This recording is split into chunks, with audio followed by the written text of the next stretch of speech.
राधे राधे दोस्तों, जय Shri Krishna. Good morning. अभी मैंने पूजा पाठ छत पे कर लिया था।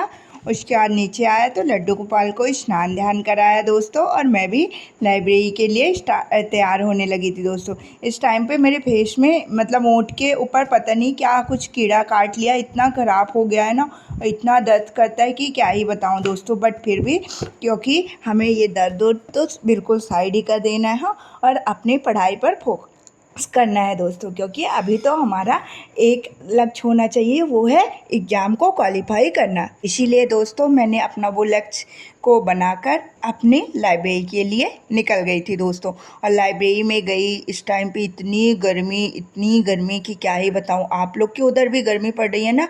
मेरे इधर तो इतनी ज़्यादा गर्मी पड़ रही है, मतलब सबसे ज़्यादा भयंकर गर्मी पड़ रही है कि क्या ही बताऊं। और जब लाइब्रेरी जाओ ना तो सब पैक रहता है। आप लोग मेरे फेस में पसीने से तो देख ही रहे होंगे, मतलब एकदम पसीने से मेरा टी शर्ट वगैरह भीग गया था।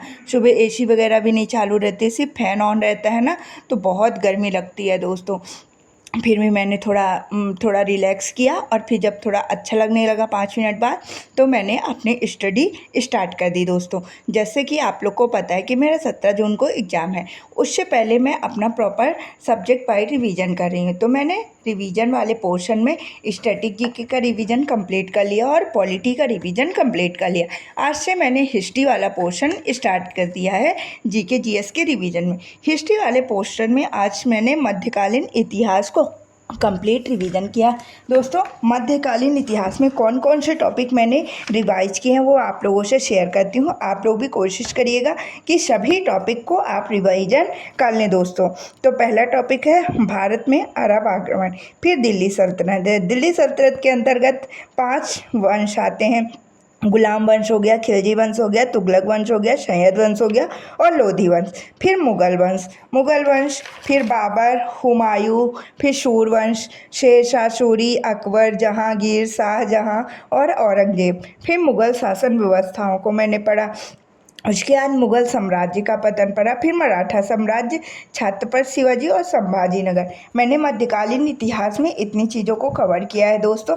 आप लोग भी कोशिश करिएगा, जो जो टॉपिक्स के मैंने नाम बताए हैं वो टॉपिक्स आप लोग एक बार प्रॉपर रिवीजन कर लीजिए दोस्तों। अगर आपने नोट्स बनाई है तो आप अपने नोट्स के माध्यम से रिवीजन करें। अगर आपने नोट्स बनाई है ना, तो नोट्स के ही माध्यम से रिवीजन करें, क्योंकि जो नोट्स रहती है ना हमारी हैंड रिटन नोट, उससे हमें चीज़ें ज़्यादा अच्छे से समझ में आती है और माइंड में ज़्यादा जल्दी सेट हो जाती हैं दोस्तों, क्योंकि वो नोट्स हमने मतलब चीज़ों को सुन के अपने से बनाई होती है। और यदि आपने नोट्स नहीं बनाई है तो ये टॉपिक आप ट्यूशन से भी कवर कर सकते हैं या कोई अदर बुक से भी कवर कर सकते हैं दोस्तों। तो चलिए, इन टॉपिक से मैं आप लोगों से इम्पोर्टेंट क्वेश्चन पूछूंगी। आप उन सभी इम्पोर्टेंट क्वेश्चनों के आंसर कमेंट बॉक्स में देने की कोशिश करेंगे दोस्तों, मैं ये उम्मीद करती हूँ, क्योंकि इन सभी टॉपिक्स के क्वेश्चन एग्जाम में बन रहे हैं दोस्तों। इसीलिए मैं भी आप लोगों से क्वेश्चन पूछूंगी। आज ही मगध साम्राज्य से क्वेश्चन बने थे दोस्तों। तो चलिए अब क्वेश्चन सीरीज स्टार्ट करते हैं। आप लोग भी कमेंट बॉक्स में आंसर देना स्टार्ट कर दीजिए। दिल्ली सल्तनत में गुलाम वंश का शासन कब से कब तक था? खिलजी वंश के संस्थापक कौन है? अमीर खुसरो किसके दरबारी कवि हुआ करते थे? चित्तौड़ अभियान कब हुआ था? बाबर का जन्म कब और कहाँ पर हुआ था? बाबर कितने वर्ष की उम्र में फरगना का शासक बना था? दोस्तों मैंने कुछ इंपॉर्टेंट क्वेश्चन आप लोगों से पूछ दिए हैं। इन क्वेश्चनों के तो आंसर आप कमेंट बॉक्स में दीजिएगा ही, और कोशिश करिएगा कि जितने भी टॉपिक मैंने आपसे शेयर किए हैं वो सभी टॉपिक का आप लोग प्रॉपर रिवीजन कर लीजिए दोस्तों। एक बात और, आज से मैं वीडियो थोड़ी छोटी बनाया करूँगी, क्योंकि क्या है कि अब एग्ज़ाम बहुत पास है और वीडियो बनाने में भी मेरा थोड़ा टाइम तो वेस्ट होता ही है, लेकिन आप लोग को इन्फॉर्मेशन देने के लिए ही वीडियो मैं बनाती हूँ दोस्तों। इसीलिए छोटी वीडियो में मैं ज़्यादा से ज़्यादा इन्फॉर्मेशन देने की कोशिश करूँगी। आप लोग भी दोस्तों एग्ज़ाम तक मतलब मेरा साथ दीजिएगा, और जिस दिन मेरा एग्ज़ाम रहेगा आप लोग को फुल एनालिसिस वीडियो मैं लेके आऊँगी, subject wise, chapter wise, topic wise, मतलब जहाँ जहाँ से क्वेश्चन पूछेंगे मैं कोशिश करूँगी कि सभी चीज़ें आप लोगों से शेयर करूँ। और एक बात और, आज मेरे मतलब मैं जहाँ लाइब्रेरी जाती हूँ ना, वहाँ पर एक दीदी का पेपर था। उन दीदी ने बताया कि जैसे मैथ्स, मैंने मेनली मैथ्स का पूछा है, मैथ्स उसने उनमें उन्होंने बताया कि मतलब हर टॉपिक से एक एक क्वेश्चन पूछ रहा है। जैसे एक क्वेश्चन रेशियो के हो गए, एक क्वेश्चन परसेंटेज के हो गए, मतलब हर एक टॉपिक के एक एक क्वेश्चन CISI के ऐसे करके। और क्वेश्चन काफ़ी कैलकुलेटिव है दोस्तों। और रीजनिंग में सिटिंग अरेंजमेंट के क्वेश्चन बहुत ज़्यादा पूछे जा रहे हैं, और मतलब GK GS का लेवल तो एकदम हाई है। जैसे उन्होंने बताया मुझे, उस हिसाब से मैं आप लोगों से शेयर कर रही हूँ दोस्तों।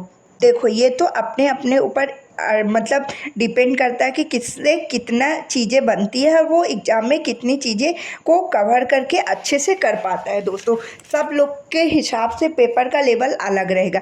देखो, जिनकी मैथ रीजनिंग बहुत अच्छी है तो उनके लिए मैथ रीजनिंग ईजी लगेगी, लेकिन जिनकी मैथ रीजनिंग ईजी नहीं मतलब नहीं बनती है, जिनसे उतने अच्छे से नहीं तैयार है मैथ रीजनिंग, तो उनके लिए तो टफ ही लगेगी। जैसे जिनका GK GS, मतलब कुछ क्वेश्चन तो नॉर्मल ही पूछे जाते हैं ना। देखो, सभी क्वेश्चन टफ नहीं रहते हैं दोस्तों।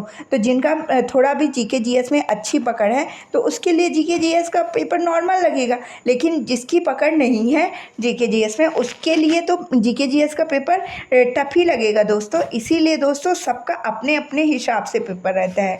तो सब जिस दिन आपका पेपर रहेगा वो आप ही बता पाएंगे कि आपका पेपर हाई लेवल, मतलब जो भी लेवल रहेगा। और मतलब टॉपिक वगैरह मैं आप लोगों से शेयर कर दूंगी जिस दिन मेरा पेपर रहेगा, जिससे आप लोग को सहायता मिले दोस्तों।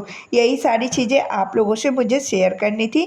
आप लोग प्लीज़ अपनी पढ़ाई में खूब ध्यान दीजिए, और कोशिश करिए जो जो टॉपिक्स आपसे अभी भी नहीं बन रहे हैं मैथ्स वगैरह के, एक बार आप लोग प्रॉपर रिवीजन करने की कोशिश कीजिए दोस्तों। इस टाइम पे मैंने मैथ्स में एडवांस मैथ्स का प्रॉपर रिवीजन करने की कोशिश कर दी है।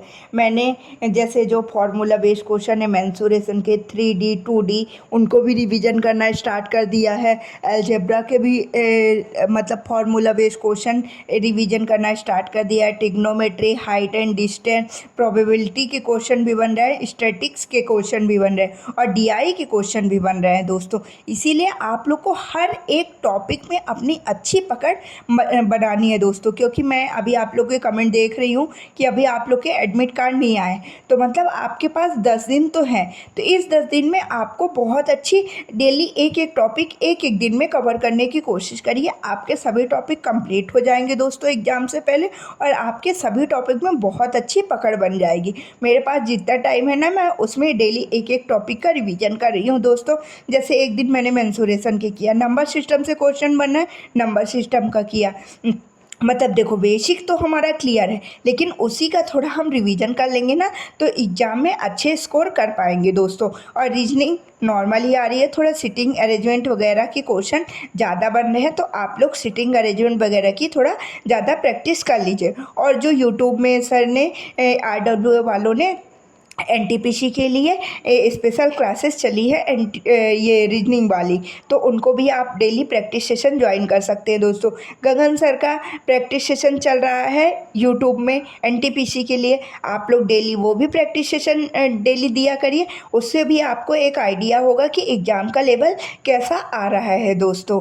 क्योंकि ये सर लोग बहुत सारा एनालिसिस करते हैं, उसके बाद ही क्वेश्चन लेकर आते हैं दोस्तों। तो यही सारी चीज़ें मुझे आप लोगों से शेयर करनी थी दोस्तों। मुझे उम्मीद है आपको सभी चीज़ें मेरी बहुत अच्छे से समझ में आई होंगी, और आप मेरी सभी चीज़ों को अच्छे से फॉलो करेंगे और अपना सिलेक्शन लेंगे दोस्तों। तो चलिए दोस्तों, राधे राधे। अभी मैं मतलब 9:10 हो रहे थे, बहुत थक गई थी, और गर्मी तो बहुत ही ज़्यादा है यार। तो अब मैं घर जाऊँगी दोस्तों, आप लोग भी आराम से पढ़ाई कीजिए। राधे राधे दोस्तों, जय श्री कृष्ण, बाय बाय। अभी मैं घर के लिए निकल गई हूँ, अब हम मिलते हैं कल। बाय बाय दोस्तों, राधे राधे, जय श्री कृष्ण।